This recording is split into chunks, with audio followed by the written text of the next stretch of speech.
じゃあ味わってみてください。今何度ですか？Kaç grada bilinci? Bilgin otup piyasayı mı olarak? Minus 35 度。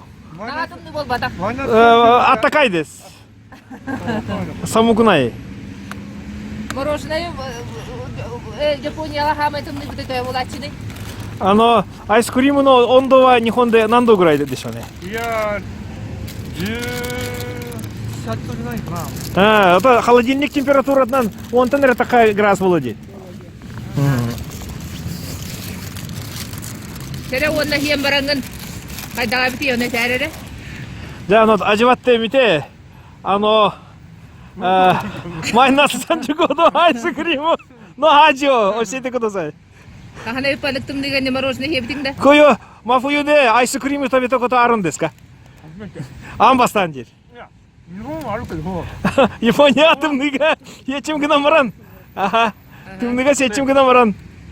寒くて食べるのは大変だよこれ。Кимоло тоңо манны сире. Гараны вечер.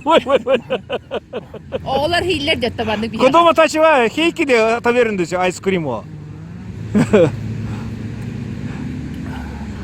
Kanlara da hare bulladı Instagram'ı gari. で、どこかにインスタグラム美味しい。